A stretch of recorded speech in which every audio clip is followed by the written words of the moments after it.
सुबह सेठी साहब की लिस्ट में भी था, 885 के टारगेट्स भी सर ने दिए थे उनो मिंडा पर सुबह सुबह। स्टॉक 980 के लेवल पर है, तो उनके लेवल से 100 रुपये ऊपर है, और दिन में तो 1025 का हाई भी इसने बनाया, तो ऑलमोस्ट सर्किट के लेवल तक भी गया है ये दिन में। आइए एक बार कुशल से जरा समझते हैं क्यों इतनी बड़ी रैली आ रही है उनो मिंडा में। कुशल, इस स्टॉक में क्या हो गया सडनली? देखिए, यहाँ पर एक कल पोस्ट मार्केट खबर आती हुई दिखी, और ये काफ़ी इंटरेस्टिंग न्यूज़ है इनके लिए आगे चलकर। इलेक्ट्रिक 4 व्हीलर्स में, इलेक्ट्रिक जो पैसेंजर व्हीकल्स है उसमें कंपनी अपना जो कंटेंट है, जो प्रोडक्ट पाइपलाइन है वो बढ़ाती हुई नज़र आ रही है। तो इससे क्या होगा कि उनो मिंडा को और बढ़िया रेवेन्यू जो है वो मिलती हुई दिखेगी, नए सोर्सेज ऑफ रेवेन्यूज़ यहाँ पर बनते हुए नज़र आ सकते हैं। इलेक्ट्रिक 2 व्हीलर में तो हम जानते ही हैं कि कंपनी का काफ़ी बड़ा पोर्टफोलियो और काफ़ी बढ़िया वहाँ पर प्रदर्शन देखने को मिल रहा है। बट यहाँ पर जो इन्होंने करार किया है इनोवांस ऑटोमोटिव के साथ है, ये चीन की सबसे बड़ी इलेक्ट्रिक पावर ट्रेन सप्लायर में से एक है जिनके साथ उनो मिंडा ने करार किया है। इलेक्ट्रिक 4 व्हीलर, पैसेंजर व्हीकल्स और commercial vehicle power train products बनाने के लिए ये करार किया गया है, जिसमें e axle, charging control units, EV inverters और जो ईवी के मोटर्स होते हैं वो शामिल हैं। तो अब आगे चलकर जैसे जैसे ईवी का पेनिट्रेशन देश में बढ़ता हुआ नजर आएगा, उस चीज़ को ध्यान में रखते हुए जो कंटेंट पर व्हीकल है वो भी बढ़ते हुए दिखेंगे। और खासकर अगर ये अपना प्रोडक्ट पोर्टफोलियो और मजबूत कर लेते हैं कि मान लो अगर आप 2 प्रोडक्ट्स पहले बेच रहे थे इलेक्ट्रिक व्हीकल को लेकर, अब आप 4 और नए प्रोडक्ट्स इसमें जोड़ते हुए नजर आओगे, तो आपका जो ओवरऑल रेवेन्यू शेयर है वो इलेक्ट्रिक व्हीकल पोर्टफोलियो से और ज़्यादा बढ़ता हुआ दिखेगा। इनफैक्ट जो कोटक इंस्टीट्यूशनल इक्विटीज़ है उनकी तरफ से ये रिपोर्ट आती हुई दिखी है कि 2030 तक कंपनी की आय में इन नए उत्पादन का करीबन 6 से 7% हिस्सा होता हुआ दिखेगा। 2028 तक एक्सपेक्टेशन है 3.2% की, जो बढ़कर 2030 तक 6 to 7% एक्सपेक्टेड है। इनफैक्ट FY27 तक कंपनी की कुल आय में 13% की सालाना बढ़त आपको आगे चलकर देखने को मिल सकती है, ऐसा अनुमान है उनका।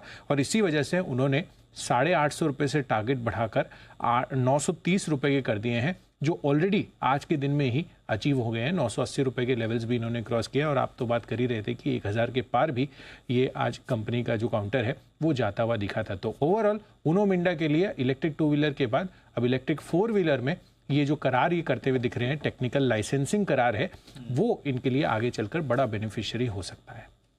और इसलिए आप स्टॉक में भी बड़ी मूव देख रहे हैं। आज तो एक बार के लिए सर्किट के लेवल्स भी इसने टच किए। एक बार जैन साहब से भी राय लेते हैं स्टॉक पर। जैन साहब, उनो मिंडा बड़ी मूव आ गई है, रेडार पर है आपके?